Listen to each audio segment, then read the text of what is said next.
Frans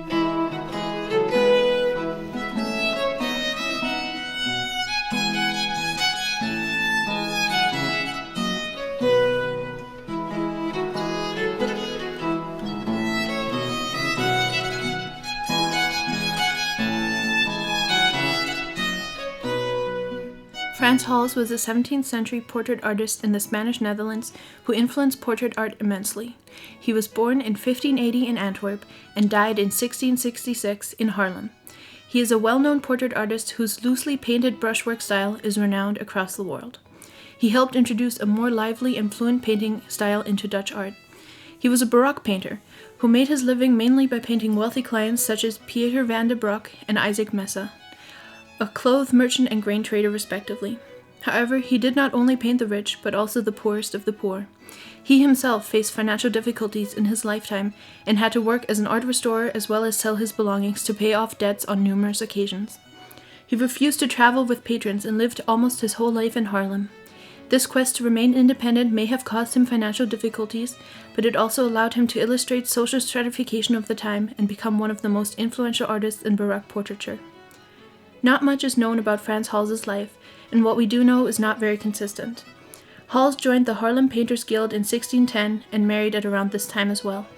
His breakthrough came with the 1616 painting of The Banquet of the Officers of St. George's Militia Company. For a long time, it was reported that Frans Hals was abusive towards his first wife. However, these claims are untrue as he was confused with another Haarlem resident of the same name, who was charged with spousal abuse in 1616. At this time, the artist had no wife, as his first wife Anneke died earlier that year.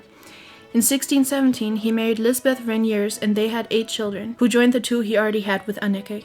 He was an in-demand artist but still faced many financial difficulties as Dutch painters of this time were not paid very well, and he seemed to refuse to travel for his work. He also worked as an art dealer and restorer.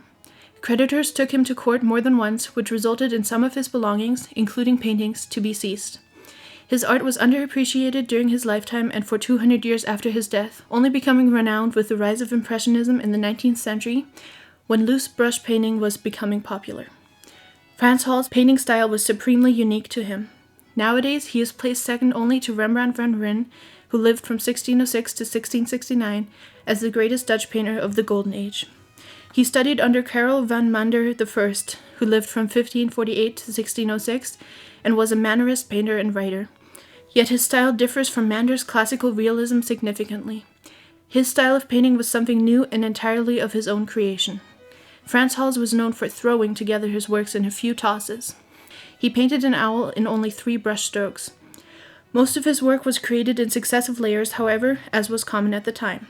Nevertheless, he had the ability to step back from a canvas and not paint it to death, even if his clients demanded great accuracy and realism. Hals did not smooth out his paintings as his colleagues did, but instead represented his subject's vitality in smears, lines, spots, and large patches of color without much detail. His technique was not followed widely until the 19th century with the rise of Impressionism. His works would not truly become renowned and noticed until hundreds of years after his death, but then his legacy inspired painters like Vincent van Gogh and changed the face of art. In paintings done for the upper class, Frans Hals used more precision, trying to capture their likenesses as accurately as his patrons demanded. The real jewels of Frans Hals' pieces can be found in his depictions of the poor.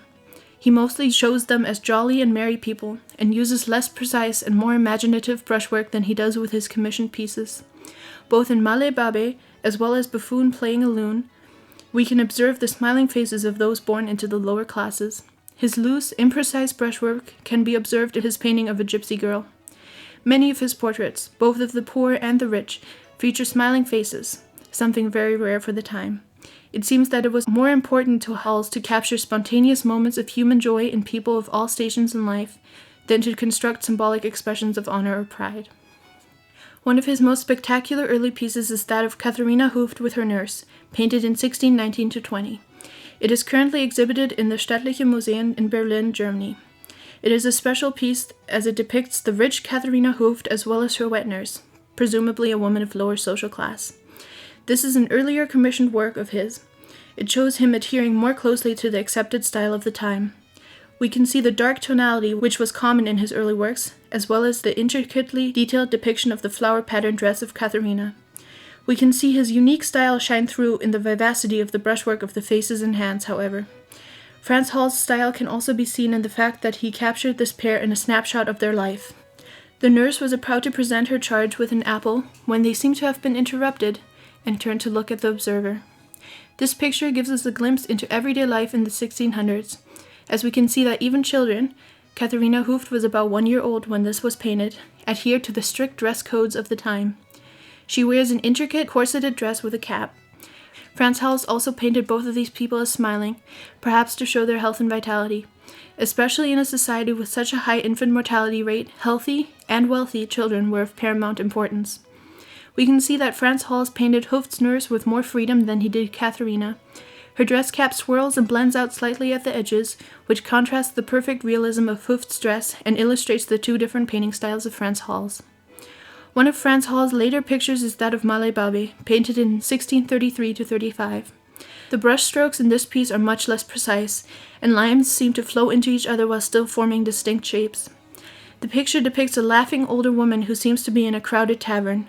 The tight composition of the work conveys the feeling of being in an overcrowded tavern, although you cannot realistically identify the setting. The dark shadows over her create the feeling of a crowded place. Next to her, she is holding a tankard, which sits on a wooden table. She is dressed in black, simple clothing of a servant. Her facial expression is captured perfectly. She is enjoying a moment of inebriated joy after what was probably a very long day of work. Throughout his life, Frans Hals came into his own distinctive style. He slowly stepped away from the conventional realism of the time to create his own almost impressionistic style. Hals's earlier pieces were full of vivid color, while his later ones became more monotone. This may be because color was expensive and Frans Hals, while respected in society, was not rich. More black dominated his canvases and details became less important as he aged. He also switched from portraying gaiety and liveliness to emphasizing the stature and dignity of the people he portrayed. It seems that, slowly, without even knowing it, Frans Hals began to influence his time's view of art and realism. One of his last pieces is the portrait of a man in a slouch hat, which was painted between 1660 and his death in 1666. In this painting, we see a man perched over a chair smiling at the painter. The details are imprecise and very much befitting to Frans Hals. The painting has an air of maturity about it that fits the age of the artist. Most of the painting is black, but the tan of the skin, the blonde of the hair, and the brown of the chair can also be seen. While Frans's style changed to be less gray, he still managed to capture a content atmosphere in his late paintings.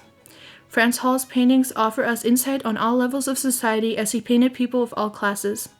He manages to capture snapshots, moments of people's lives, almost like he was taking a photograph instead of painting a portrait. His pictures never seem stiff.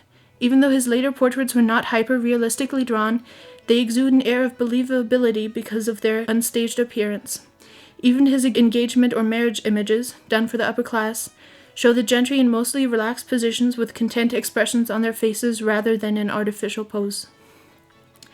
Frans Hals' usual style was to depict married couples in a pair of portraits that, while separately painted, would be hung together.